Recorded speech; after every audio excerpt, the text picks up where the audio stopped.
거룩한 입맞춤으로 문안하라. 거룩한 입맞춤으로 문안하라입니다. 여러분, 이 거룩한 입맞춤은 당시에 서로 인사하는 친밀한 사랑의 방식이었습니다. 우리는 입맞춤으로 서로 인사하지 않죠. 악수하거나 목례를 하거나 좀 더 동성간에 친하면 서로 허응을 합니다. 그렇게 하는 것과 그 당시에 똑같은 모습입니다. 바울이 오늘 16장 이제 마지막 로마서 장에 이르러서 많은 사람들을 거론하며 문안하라라고 인사합니다. 그 인사의 내용은 무엇인지, 또 그들은 바울에게 어떤 존재인지 우리가 함께 살피면서 내 자신은 어떠한 사람인지, 나는 어떠한 관계를 맺으며 살아가고 있는지 말씀 속에서 깨닫고 주께서 주시는 음성을 듣는 귀한 역사가 있기를 축복합니다. 여러분, 1절 말씀을 제가 읽겠습니다. 내가 겐그레아 교회의 일꾼으로 있는 우리 자매 베베를 너희에게 추천하노니. 지금 바울이 한 여자 자매를 추천합니다. 근데 겐그레아 교회의 일꾼이라고 말을 하네요. 여러분, 고린도에는 두 개의 항구가 있습니다. 하나는 레카이온이라는 항구고요, 그거는 서쪽에 있는데 지금 이 남동쪽에 있는 것이 겐그레아 항구입니다. 바울이 고린도에 교회를 세우고 그 고린도 교회를 저점으로 복음을 전했죠. 그러면서 이 겐그레아도 복음이 전해진 겁니다. 그리고 교회가 거기에 세워진 거죠. 거기에서 열심히 섬기고 있는 한 자매 이름이 베베입니다. 베베는 깨끗하고 빛난다라는 아름다운 이름을 갖고 있습니다. 그런데 이 자매를 추천합니다. 이 추천하는 목적이 무엇인가? 2절에 나와 있는데요, 너희는 주 안에서 성도들의 합당한 예절로 그를 영접하고 무엇이든지 그에게 소용되는 바를 도와주라고 말합니다. 그러니까 지금 이 베베가 로마 교회 성도에게 가는 거죠. 그래서 지금 이 서신을 갖고 간 사람을 베베라고 생각합니다. 베베가 이 복음의 정수를 담은 이 로마서의 편지를 가지고 로마 성도들에게 가서 이 내용을 전하고, 또한 지금 바울은 이 편지를 가지고 가는 베베를 로마 교회 성도들이 잘 예우를 갖추어서 그를 맞아주고 또 그가 필요로 하는 소용되는 도움을 다 제공해 주기를 당부하고 있는 겁니다.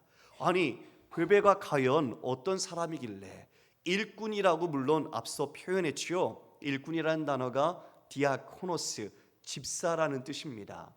곧 남자들에게 주었던 집사가 지금 얼마나 헌신적으로 베베가 일을 했으면 이 여자인 이 베베에게도 이와 같은 디아코노스라는 단어를 말하고 있죠. 고아를 돌보고 과부를 돌보고 어려운 사람들을 돌보고 병든 자들을 그들과 함께 치료하며 돌봐주었던 바로 그런 사람이었던 겁니다. 그가 어떤 사람이었는지 그 2절 후반부에 나와 있는데요, 이는 그가 여러 사람과 나의 보호자가 되었다. 여러분, 저를 보시겠습니까? 여러 사람과 나의 보호자가 되었다. 이 보호자가 되었다는 말은 후원자가 되었다는 뜻입니다. 베베는 장사하는 사람이었습니다. 그런데 그 장사에서 돈을 벌었겠지요. 그 돈을 가지고 어떻게 된 거예요? 이 바울뿐만 아니라 믿음의 동력자들, 그리고 어려움을 겪고 있는 사람들을 위해서 돈을 쓴 겁니다. 그러같이 후원자가 되어 주었다. 나뿐만이 아니라고 이야기하죠. 성도 여러분, 돈을 잘 버는 것 중요합니다. 그런데 더 중요한 것은 돈을 잘 쓰는 겁니다. 돈을 잘 벌어서 은행에 잘 모아놨네요.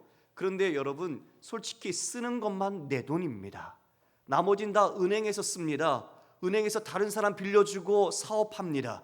다른 사람들이 빌려가 내 돈 쓰는 거예요. 결국 우리는 이 삶을 돌아보면 새끼 먹는 거 똑같고 옷 입고 생활하는 거 똑같고 함께 살아가는 모습이 똑같습니다. 다만 더 좋은 것을 가지냐 못 가지냐, 이것에 따라서 차이가 날 뿐인데 그것이 무슨 소용이 있습니까? 우리에게 먹을 것이 있으면 족하고 입을 옷 한 벌이 있으면 족한 것 아니겠습니까? 우리는 그와 같은 믿음으로 사는 그리스도인입니다. 베베는 열심히 벌어서 그 돈으로 어려운 사람들, 복음을 위해 동력하는 그런 사역자들에게 쓴 겁니다. 잘 쓴 사람이죠. 여러분도 돈 잘 쓰시기를 소망합니다. 예, 베베가 이와 같이 나의 보호자가 된 사람이니 이 사람이 필요한 모든 것을 잘 도와주어라, 이렇게 말을 하고 3절에 보면 이제 너희는 그리스도 예수 안에서 나의 동력자인 브리스가와 아굴라에게 문안하라고 말합니다. 여러분, 16장 전체에서 문안하라는 말이 26번 나옵니다. 그리고 이름이 24명이 나옵니다. 참 많이 나오죠. 그런데 이 이름들, 그들이 지금 로마에 있는 사람들인데 로마의 교회 성도들과 로마에 있는 이 바울의 동력자들이 서로 문안하라고 하는 거예요. 그러니까 저는 이 말씀을 읽으면서 부러웠어요. 야, 이렇게 많은, 로마에 한 번도 가보지도 않은 바울이 로마에 있는 자신의 동력자들을 로마 교회에 소개하며 서로 형제로서 문안하도록 하는 그 하나됨과 그 교회 관계가 너무 부러웠어요.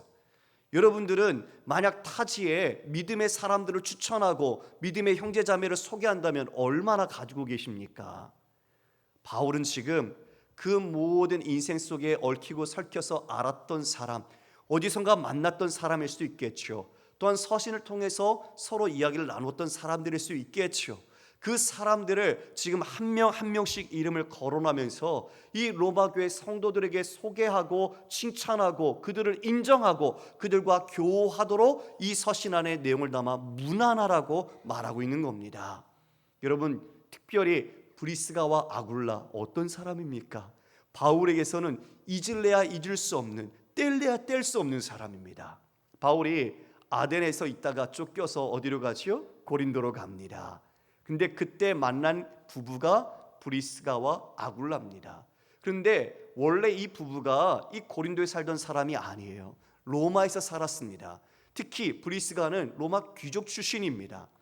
그들은 로마에서 예수님을 믿고 신앙생활을 했죠. 그런데 AD 49년에 글라디오 황제가 로마에 있는 모든 믿는 사람, 그리스도인을 추방했습니다. 신앙의 박해를 당한 거예요.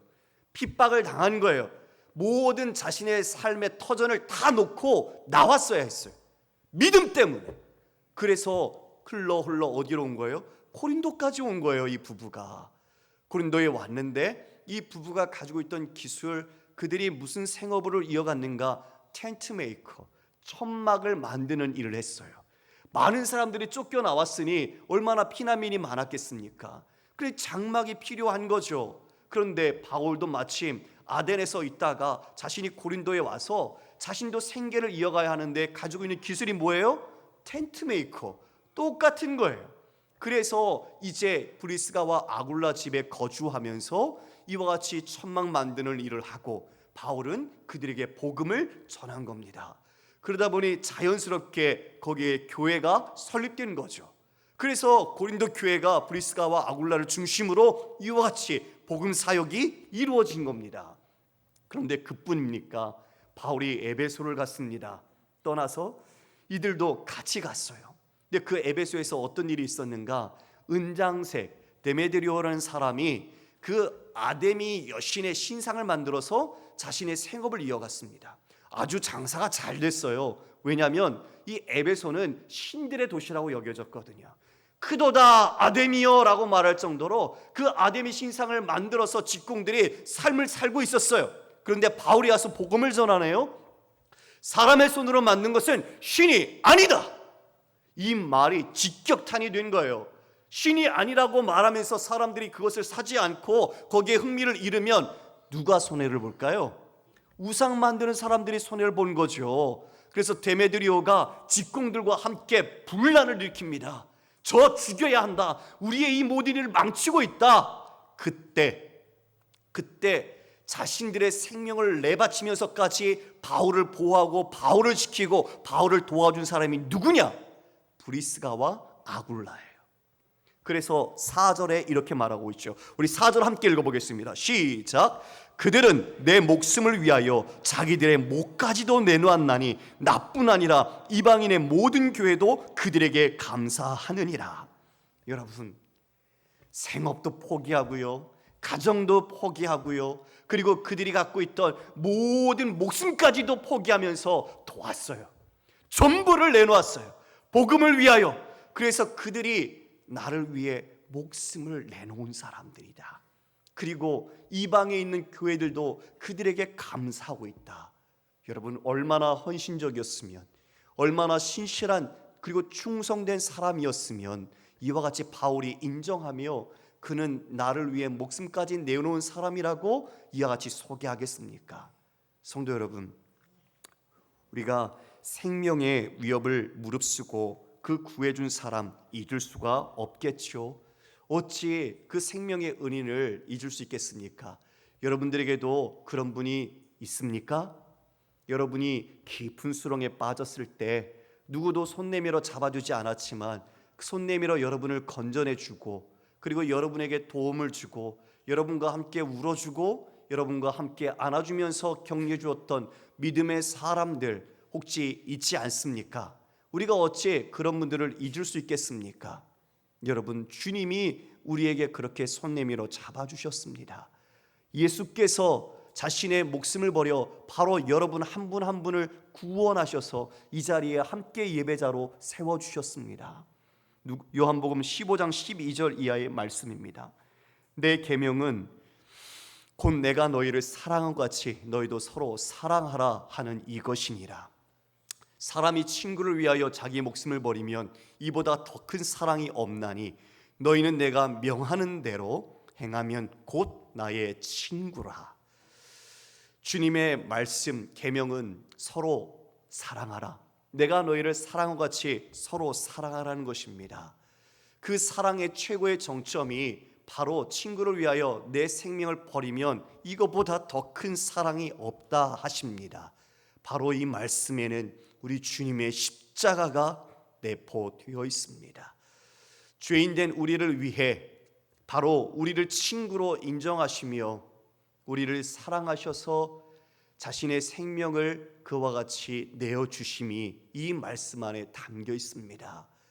이름으로써 이대로 행하는 자는 나의 친구라고 말씀하십니다. 바로 브리스가와 아굴라가 그와 같이 자신의 생명도 아끼지 않고 복음을 전하는 바울 동역자를 위해 그와 같이 헌신했던 것입니다. 그들이 쫓겨나서 지금 이와 같이 그 고린도에서 함께 있다가 에베소에서 이제 그들은 그 글라우디오 황제가 죽자 로마로 돌아갔습니다. 그래서 로마에서 지금 이와 같이 서로 교우하며 서신을 통해 왕래했던 것이죠. 어떻게 한 번도 로마에 가지 않았던 바울이 그 수많은 사람들의 소식을 알고 있었을까? 바로 브리스가와 아굴라를 통해서 그러한 내용을 접하고 들었다, 이렇게 여겨지는 것입니다. 여러분, 저도 제가 어려울 때 도와주신 분들이 있습니다. 제가 38살에 늦게 신대원을 갔을 때 셋째 아이까지 있었고 넷째가 뱃속에 있었어요. 저는 한 주 동안 거의 기숙사에서 공부하고 주말에만 집에 돌아왔습니다. 그때 아내 가정의 환경이 쉬웠겠습니까? 시어머니를 모시고 함께 있는 아내가 마음이 많이 곤고했겠죠. 그런데 잊을 수 없는 것은 그 힘든 속에서 물심양면으로 기도해 준 교우들이 있었고, 또한 배가 고플 때 먹을 것을 준 교우들이 있었고, 필요한 것을 내어준 교육자들이 있었고, 또 이와 같이 필요를 채워준 친구들이 있었습니다. 어찌 그것을 제가 잊겠습니까? 즉 우리가 이와 같이 이 자리에 있음은 내가 홀로 잘나서 내가 홀로 모든 것을 갖추고 있어서가 된 것이 아니라 누군가의 사랑과 헌신 없이는 우리는 이 자리에 서 있을 수 없는 것입니다. 바울도 마찬가지였던 것이죠. 참으로 감사한 것은 우리 총회, 우리 교단이죠. 우리 교단의 신학교 총신 신대원을 우리 교회가 올해부터 돕기로 했습니다. 지금도 굶주리면서 공부하는 전도사님들이 계십니다. 저 또한 도움을 받았었거든요. 그래서 비록 적은 금액이지만 우리가 그와 같이 이 한국교회의 미래를 이끌어갈 수 있는 분들을 저희가 돕고, 그들에게 필요한 것들을 학교와 협의하여 이와 같이 제공할 수 있다는 것이 얼마나 기쁘고 감사한지 모릅니다. 앞으로 우리 교회가 더 힘써 이런 일을 확대해 가고 더 많은 필요를 채울 수 있는 그런 복된 교회가 되기를 주님의 이름으로 소망합니다. 5절에 보면 이제 브리스가와 아굴라에 함께 있던 가정교회에 바울이 사랑하는 사람이 있었습니다. 그를 에베네도라고 말하며 무난하라고 하는데 그는 아시아에서 그리스도께 처음 열매 맺은 사람이라고 말합니다. 여러분 저를 보세요. 3차 전도 여행 때 이제 에베소를 거점으로 해서 복음을 전했어요. 근데 그때 처음으로 복음 전해서 예수 믿은 사람이 누구예요? 에베네도. 예, 여러분이 처음으로 복음 전도해서 교회에 모시고 나온 사람 이름 기억하세요? 못하세요? 잊을 수가 없죠. 왜요? 솔직히 전도해서 데리고 나오면 전도 당한 사람이 아니라 전도 받아서 온 사람이 아니라 전도한 사람의 기쁨이 너무 커요. 그건 해본 사람만이 알아요. 자신이 누군가를 전도해서 이 복된 자리에 주님 앞에 함께 할 수 있다는 기쁨을 맛본 사람은 그 영광스러움을 잊지 못해요. 그것이 지금 바울의 마음속에 각인되어 있었던 거죠. 에베네도, 그 이름을 잊지 않고 그가 로마에 있기에 이와 같이 무난하라고 서로 소개해주고 있는 겁니다. 여러분도 잊지 못할 거예요.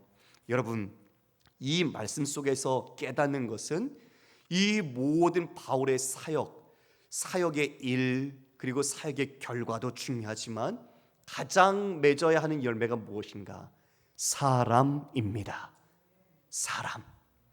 사람을 우리는 키우고 사람을 믿음의 사람으로 세우는 겁니다. 이게 진짜 우리 모두가 맺어야 할 열매입니다. 우리 교회가 힘써야 할 사명입니다. 바울은 지금 이것을 이야기하고 있는 겁니다.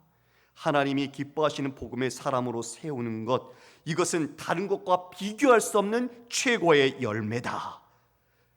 일보다 사람이 중요합니다. 여러분, 일의 결과도 중요하겠지요.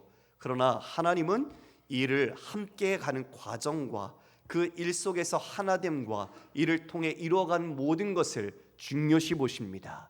형제, 바로 자매, 그가 하나로서 이 일을 감당하는 것을 기뻐하시지 자신의 지식과 자신의 경험과 노하우를 드러내서 다른 형제를 아프게 하고 힘들게 하고 어떤 일의 목적에만 우리의 마음을 둔다면 그것은 하나님이 원하시는 게 아닙니다.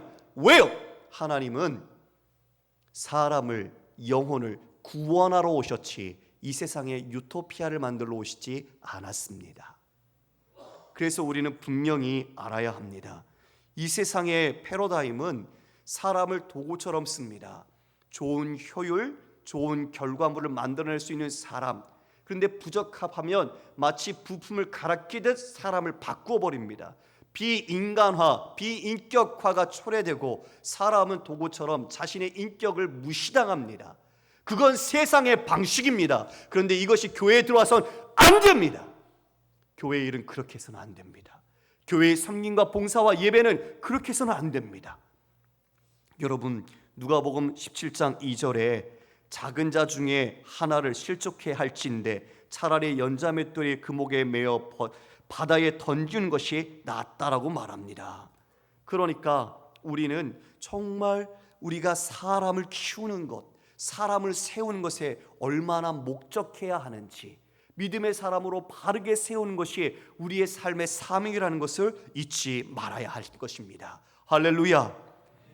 6절에는 마리아라는 여인이 나오고 7절에는 안드로니고와 유니아가 나옵니다. 그런데 이 안드로니고와 유니아는 바울과 함께 옥에 갇히기도 했다고 말합니다.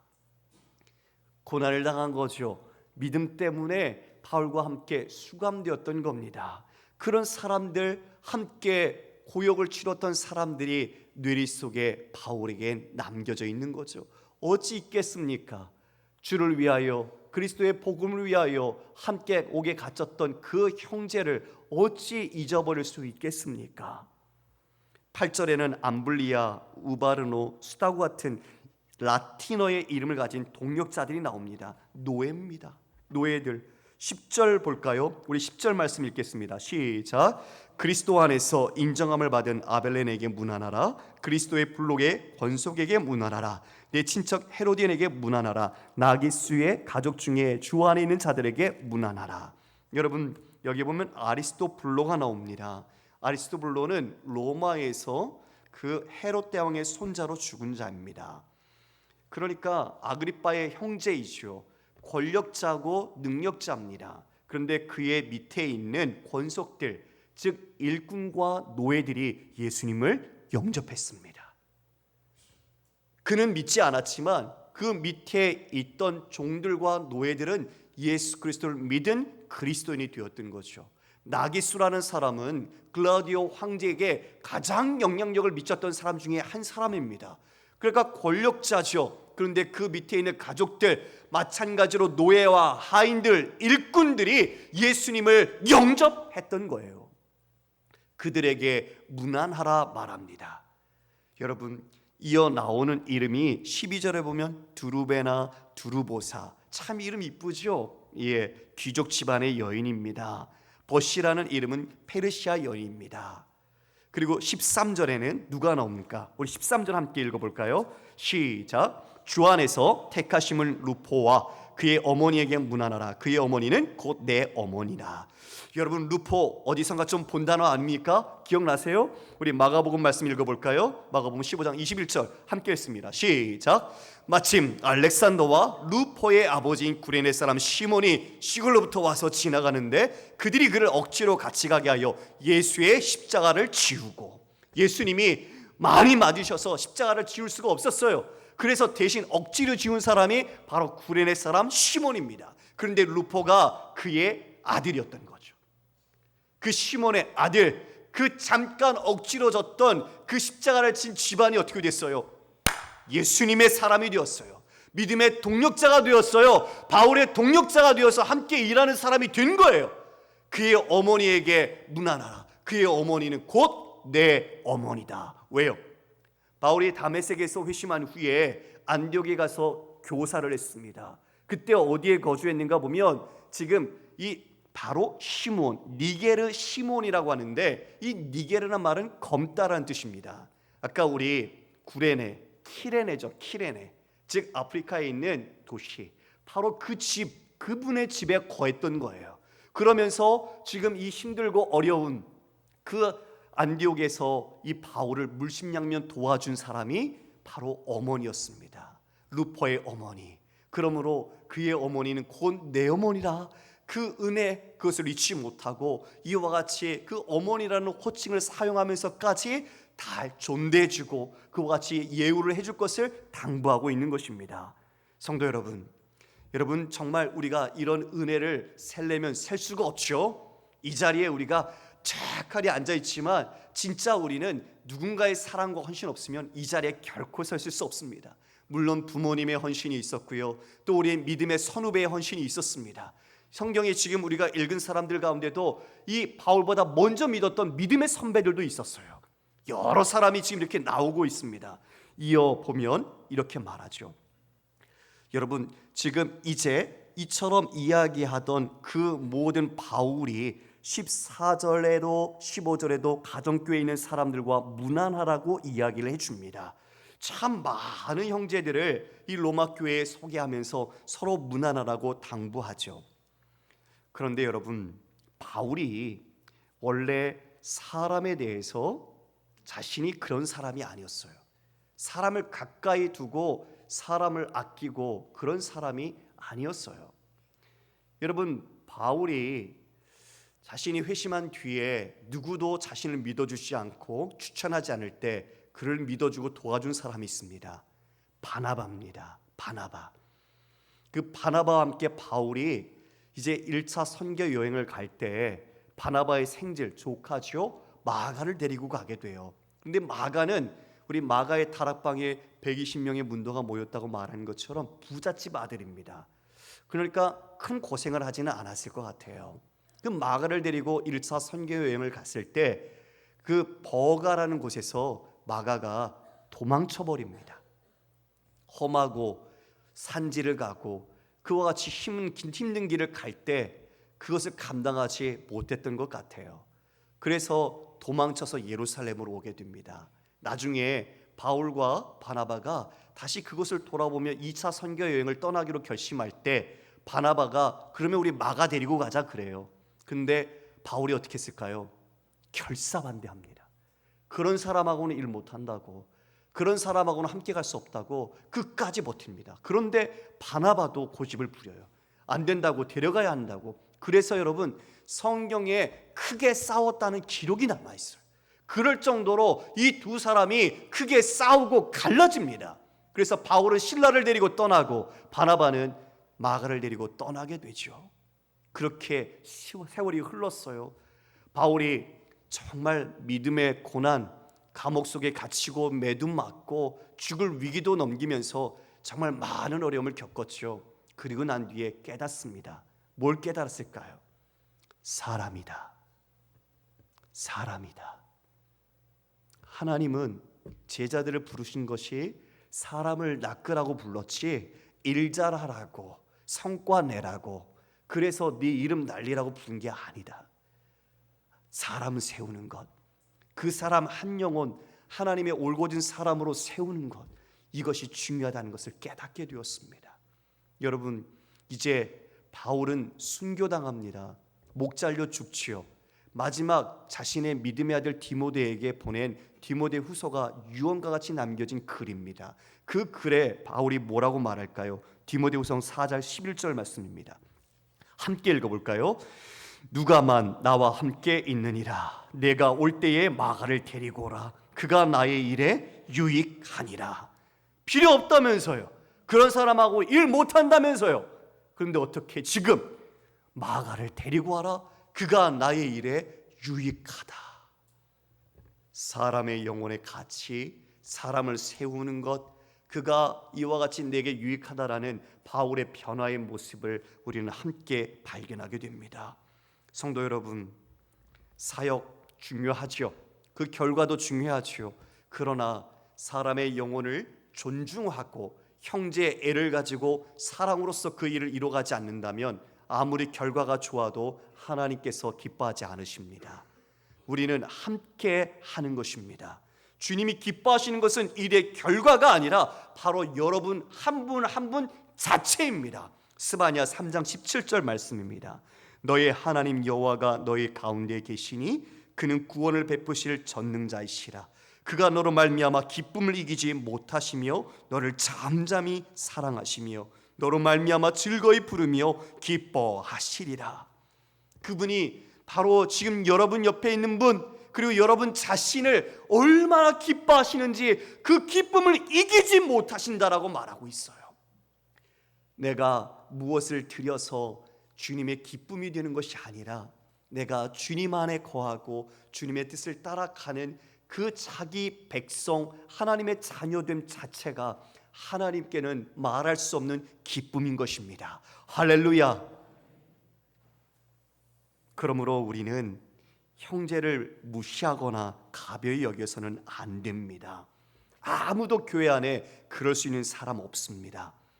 주께서 그를 위하여 십자가 지셨고 그를 위하여 피 흘리셨습니다. 피값으로 산 형제 자매입니다. 그러므로 사랑하십시오. 주께서 그를 사랑하십니다. 교회 안에는 신분이나 직업이나 지위에 귀천이 있을 수 없습니다. 모두가 동등한 하나님의 자녀입니다. 여러분, 질문합니다. 행여나 내 안에 아직 나의 근거로 내 삶의 직장에서의 위치, 명함에 있는 직위, 그리고 내 자리가, 아니면 여러분이 가지고 있는 다른 자격증, 어떤 퀄리피케이션이죠. 그런 것들이 여러분의 삶의 근거고 그게 나라고 생각하신다면 내려놓으십시오. 그것이 하나님이 주신 사명 가운데 쓰임 받을 때는 아름다운 것이지만 그것이 하나님과 상관없이 여러분에게 자신을 위한 목적과 그것이 여러분의 정체성이라면 오히려 독입니다. 그리스도인은 모두가 하나님 안에 은혜가 필요한 자로 서 있지 우리가 다른 근거로 서 있는 자가 아니라는 것을 분명하게 인식해야 할 것입니다. 소자에게 행한 것이 곧 내게 행한 것이라는 말씀의 의미를 깨닫기를 원합니다. 말씀을 정리합니다. 성도 여러분, 마가를 데려오라. 마가가 내게 유익하다.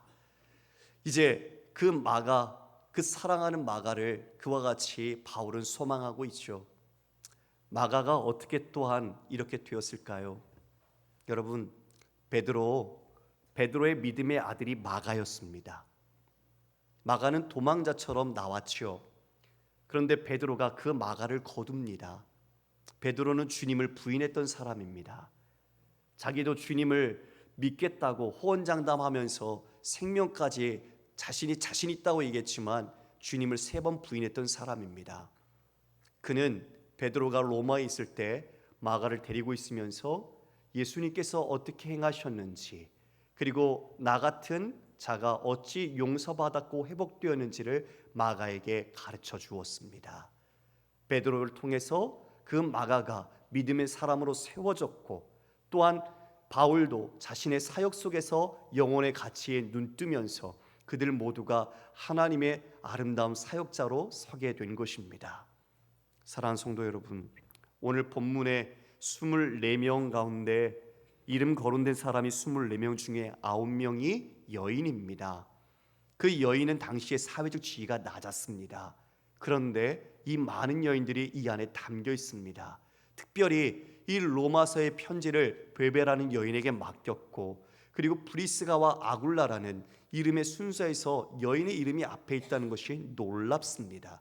즉, 교회 공동체는 사회의 기준이 아니라 하나님 안에서의 차별이 없고 서로가 평등하다는 것을 이야기해주고 있는 것입니다. 또 다른 큰 특징 중에 하나는 바로 그들 모두를 하나로 묶는 것이 무엇인가? 주 안에서, 예수 그리스도 안에서라는 표현입니다. 여러분, 나중에 집에 가셔서 한번 보십시오. 2절, 3절, 7절, 8절, 9절, 10절, 11절, 12절, 13절 거듭 반복되고 있는 것이 무엇이냐? 예수 그리스도 안에서, 주 안에서. 바로 그들이 신분도 다르고, 누구는 귀족이고 누구는 노예고, 누구는 부자고 누구는 가난하고, 누구는 로마의 사람이고 누구는 유대인이고, 각각 달랐지만 그 모두가 하나 될 수 있는 이유, 주 안에서, 예수 그리스도 안에서. 내가 어디서 건진받았습니까? 예수 그리스도 안에서. 우리가 누구의 힘으로 살아가고 있습니까? 예수 그리스도의 안에서. 우리의 삶의 목적은 무엇입니까? 예수 그리스도를 위하여. 우리는 모두가 예수 그리스도를 따르는 그리스도인입니다. 바로 그 모든 다양한 사람들을 묶을 수 있었던 가장 중요한 공통 분모가 예수 그리스도 안에서 형제요 자매라는 지체의식, 한몸 의식이었습니다. 이 안에서 서로 만나지도 못했지만 서로 무난하라, 서로 뜨겁고 거룩한 그 입맞춤으로 서로 무난하라. 이 무난하라는 이 말씀 속에 우리가 이 세상 속에서 살아갈 때 여러분 무엇을 남겨야 하겠습니까? 우리가 사람, 믿음의 사람, 그리스도의 사람을 남겨야 할 줄 믿습니다. 그러므로 여러분이 일하는 때에 사람들이 여러분 곁에 붙어 있는지 떠나가는지를 보십시오. 일의 결과가 아니라, 자신의 이해관계에 얽혀서 옆에 있는 사람이 아니라 인격적으로 믿음 안에서 서로 소통하고 진실함으로 서로 교제할 수 있는 사람이 내 옆에 누군가 남아있는지 보십시오. 돈 때문이 아닙니다. 우리는 사람을 낚는 어부가 되어야 합니다. 그러므로 우리 사랑하는 영천교우 여러분, 우리의 모든 인생 속에 마지막 편지를 남긴다면 바울처럼 우리에게 은혜를 베풀고 옥에 갇히고 돈으로 후원하고 함께 기도해주고 함께 목숨까지도 바칠 수 있었던 사람들을 우리 또한 잊지 않고 하나님 앞에 감사의 제목으로 올려드리며 우리 모두가 이와 같은 믿음의 길을 굳건하게 걸어가길 주님의 이름으로 축원합니다. 함께 나 찬양합니다.